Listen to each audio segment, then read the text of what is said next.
ಎಲ್ಲರಿಗೂ ನಮಸ್ಕಾರ. ಆಯುಷ್ ಟಿವಿ ವೀಕ್ಷಕರು ಎಲ್ಲರಿಗೂ ಸ್ವಾಗತ. ಇವತ್ತಿನ ಕಾರ್ಯಕ್ರಮದಲ್ಲಿ ನಾವು ಸರ್ವೇ ಸಾಮಾನ್ಯವಾಗಿ ಅಡುಗೆ ಮನೆಯಲ್ಲಿ ಉಪಯೋಗಿಸುವಂತಹ ಒಂದು ಪದಾರ್ಥ ಕೊತ್ತಂಬರಿ ಬೀಜ, ಅದರ ಬಗ್ಗೆ ತಿಳಿಯೋಣ. ಇದರ ಆಯುರ್ವೇದದಲ್ಲಿ ಇದಕ್ಕೆ ಧಾನ್ಯಕಾಯಿ ಎಂದು ಕರೀತೇವೆ. ಇದರ ವಿಶಿಷ್ಟತೆಯ ಅನುಗುಣವಾಗಿ ಇದಕ್ಕೆ ಬೇರೆ ಬೇರೆ ಹೆಸರನ್ನು ಆಯುರ್ವೇದದಲ್ಲಿ ಉಲ್ಲೇಖಿಸಿದ್ದಾರೆ. ಏನೆಂದರೆ ಇದು ಸುಗಂಧಿ, ಅಂದರೆ ಬಹಳಷ್ಟು ಸುಗಂಧವಾದ ದ್ರವ್ಯ ಆಗಿರೋದ್ರಿಂದ ಇದನ್ನು ಸುಗಂಧಿ ಎಂದು ಕರಿತೇವೆ. ಮತ್ತು ಇದಕ್ಕೆ ವೇಷಣಾಗ್ರ ಎಂದು ಕರೀತೇವೆ, ಏಕೆಂದರೆ ಇದು ಅತಿ ಮುಖ್ಯವಾದ ಒಂದು ಮಸಾಲೆ ಪದಾರ್ಥ ಹಾಗೂ ಔಷಧಿ ಗುಣವನ್ನು ಹೊಂದಿರೋ ಒಂದು ಪದಾರ್ಥ ಆಗಿದೆ. ಮತ್ತು ಇದಕ್ಕೆ ದೇನುಕಾಯಿ ಎಂದು ಕರಿತೇವೆ, ಎಂದರೆ ಇದು ಅತಿ ಉಪಯುಕ್ತವಾದ ಒಂದು ಔಷಧೀಯ ದ್ರವ್ಯ ಆಗಿರೋದ್ರಿಂದ. ಇದರಲ್ಲಿರುವ ರಾಸಾಯನಿಕ ಅಂಶ ಎಂದರೆ ಕೊರಿಯಂಡ್ರೋಲ್. ಮತ್ತು ಇದರ ರಸಪಂಚಕ ಆಯುರ್ವೇದದಲ್ಲಿ ಯಾವ ರೀತಿಯಾಗಿ ಹೇಳಿದ್ದಾರೆ ಎಂದರೆ, ಇದರ ರಸ ಅಂದರೆ ಸ್ವಾದದಲ್ಲಿ ಇದು ಖಾರ, ಸಿಹಿ, ಕಹಿ ಮತ್ತು ಕಷಾಯ ರಸವನ್ನು ಹೊಂದಿದೆ. ಮತ್ತು ಇದು ಗುಣದಲ್ಲಿ ಸ್ನಿಗ್ಧತೆ ಅನ್ನು ಹೊಂದಿದೆ. ಮತ್ತು ಇದು ಲಘು, ಅಂದರೆ ಬೇಗ ಪಾಕ ಆಗುತ್ತದೆ. ಮತ್ತು ಇದು ವೀರ್ಯದಲ್ಲಿ ಉಷ್ಣ, ಹಾಗೂ ಇದು ಪಾಕಕ್ರಿಯೆ ಆದ ಮೇಲೆ ಆಗುವಂಥ ಸ್ವಾದ ಅಂದರೆ ವಿಪಾಕದಲ್ಲಿ ಇದು ಸಿಹಿ ಆಗಿದೆ. ಮತ್ತು ಇದರಲ್ಲಿ ದೋಷದ ಪ್ರಭಾವ ಏನೆಂದರೆ ಇದು ತ್ರಿದೋಷವನ್ನು ಕಡಿಮೆ ಮಾಡಲು ಸಹಾಯ ಮಾಡುತ್ತದೆ. ಇದರ ರೋಗಜ್ಞ ಕರ್ಮಗಳು ಏನೆಂದರೆ ಇದು ವಿಷಜ್ಞ ಪ್ರಾಪರ್ಟಿಯನ್ನು ಹೊಂದಿದೆ. ಮತ್ತು ಮೂತ್ರಲ ಅಂತ ಹೇಳ್ತೇವೆ, ಅಂದರೆ ಇದು ಯೂರಿನ್ ಸಮಸ್ಯೆ ಆಗಲಿ, ಯೂರಿನನ್ನು ಹೆಚ್ಚು ಮಾಡಲು ಅಥವಾ ಯೂರಿನ್ ಸರಿಯಾಗಿ ಬರ್ತಾ ಇಲ್ಲ, ಆ ಸಮಸ್ಯೆಯಲ್ಲಿ ಇದನ್ನು ಬಳಸ್ತೇವೆ. ಮತ್ತು ಇದು ಹೃದ್ರೋಗದಲ್ಲಿ ಕೂಡ ಇದನ್ನು ಬಳಸ್ತೇವೆ. ಇದನ್ನು ಬೇರೆ ಬೇರೆ ರೋಗದಲ್ಲಿ ಯಾವ ರೀತಿಯಾಗಿ ಬಳಸಬಹುದು ಎಂದು ನೋಡೋಣ. ಜ್ವರದಲ್ಲಿ ಇದನ್ನು ಧಾನ್ಯಕ ಹಿಮ ಅಂತ ಆಯುರ್ವೇದದಲ್ಲಿ ಒಂದು ಪಾನೀಯ ಹೇಳಿದ್ದಾರೆ. ಇದನ್ನು ನಾವು ಜ್ವರದಲ್ಲಿ ತಗೊಳ್ಳೋದ್ರಿಂದ ಇದು ನಮ್ಮ ಬಾಯಾರಿಕೆ ಅಥವಾ ನಮ್ಮ ಜ್ವರದಿಂದ ಆಗಿರುವ ಒಂದು ಪಿತ್ತದ ಸಮಸ್ಯೆಯನ್ನು ನಿವಾರಣೆ ಮಾಡಲು ಸಹಾಯ ಮಾಡುತ್ತದೆ. ಏಕೆಂದರೆ ಇದು ತೃಷ್ಣಜ್ಞ ಹಾಗೂ ದಾಹ ಪ್ರಶಮನ ಪ್ರಾಪರ್ಟಿಯನ್ನು ಹೊಂದಿದೆ, ಅಂದರೆ ಇದು ಬಾಯಾರಿಕೆ ನಿವಾರಣೆ ಮಾಡಲು ಸಹಾಯ ಮಾಡುತ್ತದೆ. ಹೇಗೆ ಇದು ಧಾನ್ಯಕ ಹಿಮವನ್ನು ಮಾಡಬೇಕು ಎಂದರೆ, ಒಂದು ಲೀಟರ್ ನೀರಲ್ಲಿ 2 ಟೀ ಸ್ಪೂನ್ನಷ್ಟು ಕೊತ್ತಂಬರಿ ಬೀಜವನ್ನು ಹಾಕಿ ಅದನ್ನು ರಾತ್ರಿ ಪೂರ್ತಿ ನೆನೆಯೋಕ್ಕೆ ಇಟ್ಟು ಬೆಳಗ್ಗೆ ಅದನ್ನು ಫಿಲ್ಟರ್ ಮಾಡಿ ಅದಕ್ಕೆ ಬೇಕಾದಷ್ಟು ಒಂದು ಚೂರು ಸಕ್ಕರೆ ಅಥವಾ ಕಲ್ಲು ಸಕ್ಕರೆಯನ್ನು ಹಾಕಿ ಇದನ್ನು ನಾವು ಖಾಲಿ ಹೊಟ್ಟೆ ತಗೊಳ್ಳೋದ್ರಿಂದ ಹೊಟ್ಟೆ ಉಬ್ಬರ ಅಥವಾ ಗ್ಯಾಸ್ಟ್ರಿಕ್ ಸಮಸ್ಯೆ ಅಥವಾ ಜ್ವರದಿಂದ ಆಗುವ ದಾಹ ಪ್ರಾಬ್ಲಮ್ ಎಲ್ಲರಿಗೂ ತುಂಬಾ ಉಪಯುಕ್ತವಾದ ಒಂದು ಪಾನೀಯ ಆಗಿದೆ. ಮತ್ತು ಇದನ್ನು ನಾವು ಗೌಟ್ ಅಂದರೆ ಆಥ್ರೈಟಿಸ್ ಸಮಸ್ಯೆ ಅಂತ ಹೇಳ್ತೇವೆ. ಅದರಲ್ಲಿ ಕೂಡ ಇದನ್ನು ಯಾವ ರೀತಿಯಾಗಿ ಬಳಸಬೇಕು ಎಂದರೆ, ಜೀರಿಗೆ ಜೊತೆ ಅಂದರೆ 1:2 ರೇಷಿಯೋದಲ್ಲಿ ಬಳಸಬೇಕಾಗುತ್ತದೆ.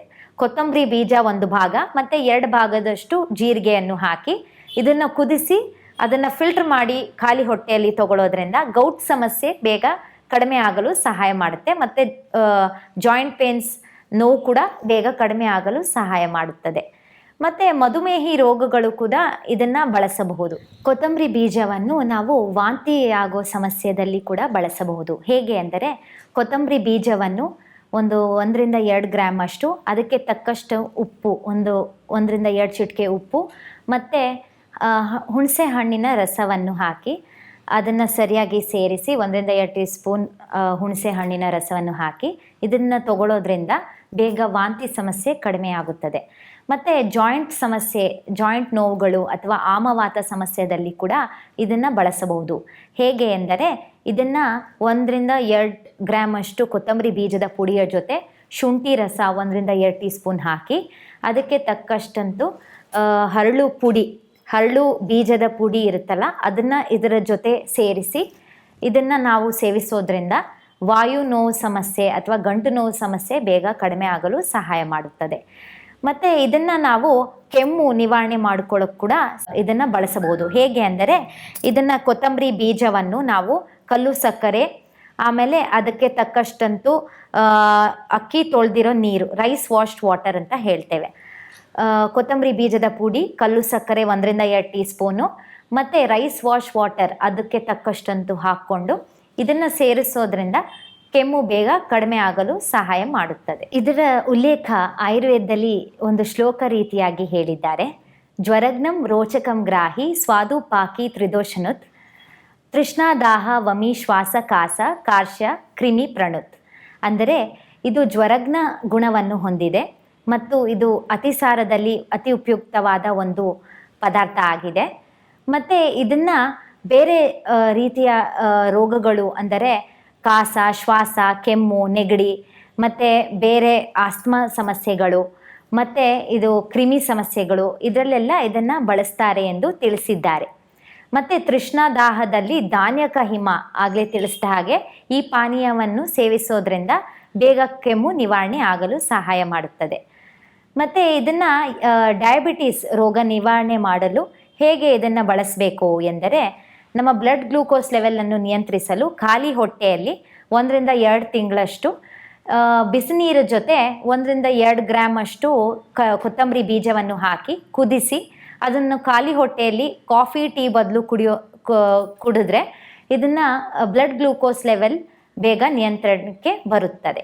ಬೇದಿದಲ್ಲಿ ಕೊತ್ತಂಬರಿ ಬೀಜವನ್ನು ಯಾವ ರೀತಿಯಾಗಿ ಸೇವಿಸಬೇಕು ಎಂದರೆ, ಇದರ ಜೊತೆ ಶುಂಠಿ ರಸ ಮತ್ತು ಬಿಲ್ವದ ಒಂದು ಎಲೆದ ಪುಡಿ ಅಥವಾ ಫಲಮಜ್ಜ ಅಂತ ಹೇಳ್ತೇವೆ, ಅದರ ಪಲ್ಪ್ ಭಾಗವನ್ನು 1-2 ಟೀ ಸ್ಪೂನಷ್ಟು, ಅದರ ಜೊತೆ ಬಾಲಕ ಎನ್ನೋ ಆಯುರ್ವೇದದ ಒಂದು ಗಿಡಮೂಲಿಕೆ ಅದರದ 1-2 ಟೀ ಸ್ಪೂನ್ ಹಾಕಿ ಈ ಮಿಶ್ರಣವನ್ನು ಅತಿಸಾರದಲ್ಲಿ ತಗೊಳ್ಳೋದ್ರಿಂದ ಅತಿ ಹೆಚ್ಚು ಲಾಭಕರ ಅಂತ ಹೇಳ್ಬೋದು. ಏಕೆಂದರೆ ಇದರ ಹೊಟ್ಟೆ ನೋವು ಸಮಸ್ಯೆ ಮತ್ತು ಅತಿಸಾರದಿಂದ ಆಗುವ ಬೇರೆ ಸಮಸ್ಯೆಗಳು, ಆಹಾರ ಸರಿಯಾಗಿ ಪಚನೆ ಆಗ್ತಿಲ್ಲ, ಹಸಿವಾಗ್ತಿಲ್ಲ, ಇದೆಲ್ಲ ಸಮಸ್ಯೆ ಬೇಗ ನಿವಾರಣೆ ಆಗಲು ಸಹಾಯ ಮಾಡುತ್ತದೆ. ನೋಡಿದ್ರಲ್ಲ, ಇವತ್ತು ಕೊತ್ತಂಬರಿ ಬೀಜ ಅದರ ಆಯುರ್ವೇದದ ಮಹತ್ವವನ್ನು ತಿಳಿದಿದ್ದೇವೆ. ಮುಂದಿನ ಸಂಚಿಕೆಯಲ್ಲಿ ಮತ್ತೊಂದು ಪದಾರ್ಥ ಅದರ ಆಯುರ್ವೇದದ ಮಹತ್ವವನ್ನು ತಿಳಿಯೋಣ.